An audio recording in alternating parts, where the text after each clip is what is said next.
What this conference is about and has always been about is to look for solutions that we can advise to governments as well as private entities on the importance of total asset management, sponsored and supported by Codub. We have Mead, one of our strategic partners, our key strategic partner, the UK Trade and Investment, the Nigerian High Commission London, and numerous other supporters. UK Trade and Investment is a government agency. We're jointly funded by the Department of Business and also the Foreign and Commonwealth Office.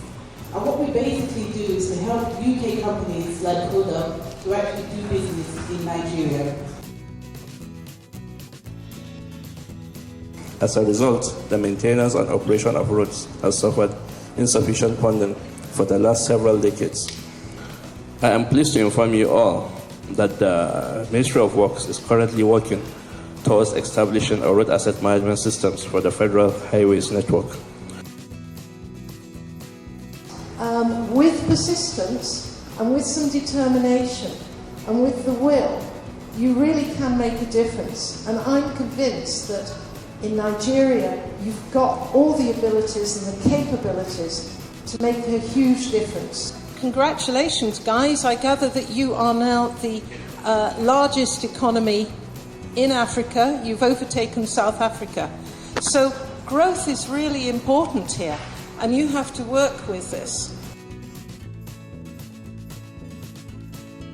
Last year, I was here, and I was very impressed with what I see, what I have.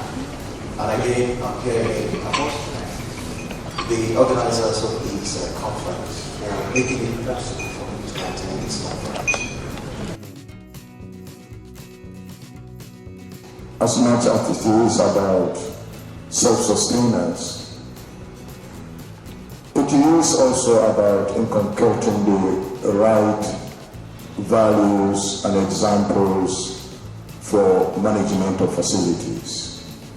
Say to ourselves that as much as we are a religious organization of government, primarily taking people on pilgrimage to Israel, we want to inculcate in them the right values of becoming people who can manage their facilities. Thank you very much, Mr. Chidi and his team, for the opportunity you've given IFMA to be represented at this occasion. IFMA and facility management is all about.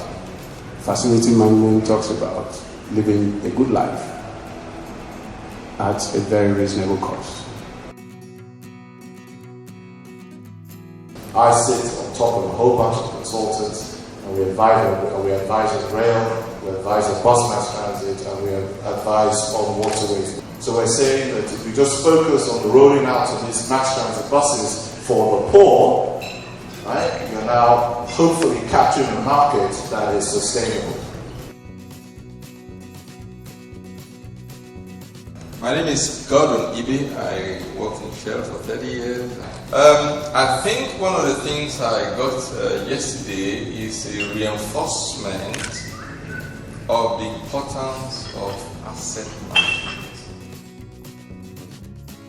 Materials management is now a much more broader discipline, which also houses asset management.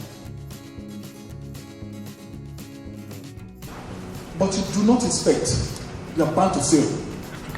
And that is one of the problems we have from top to bottom in this country.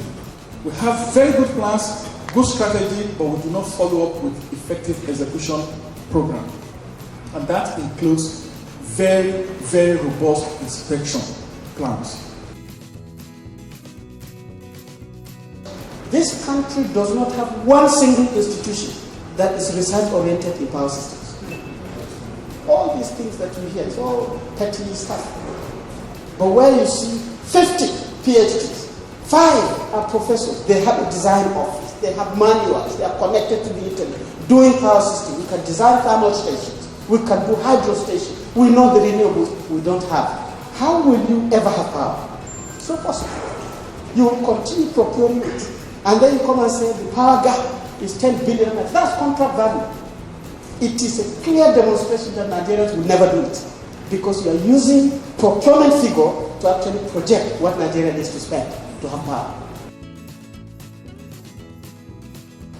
So if you find that people are not, having a maintenance culture, for instance, you can start it.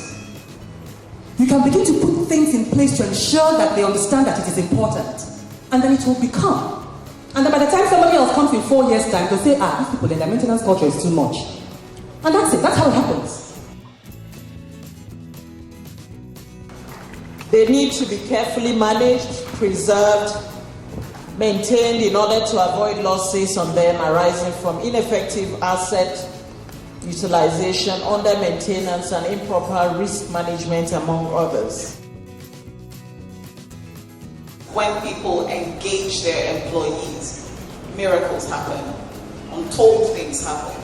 And most importantly, especially for business people that are here, I think it has a direct impact on the bottom line. So your staff are able to say, we're happy to work in this company, we're happy to be identified with this brand, then yeah, you're well on your way to making that list.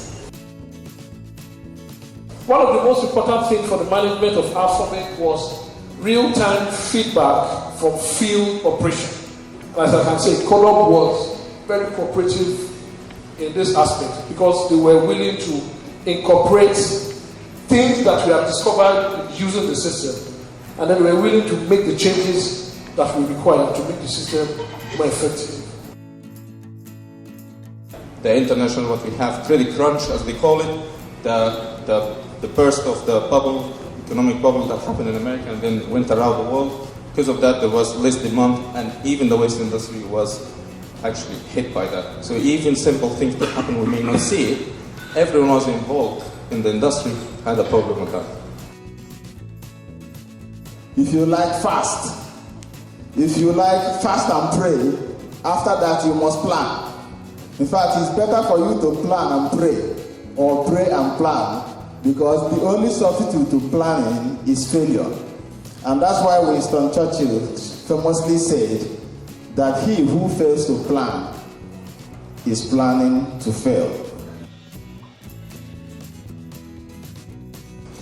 So again, you've got to actually try and convince people to give you a shed-load of money before you actually start doing anything for something that actually won't necessarily come up with anything spectacular at the end of it. As I say, it'll be low-key, it'll keep everything nice and cool, and everything will just go along.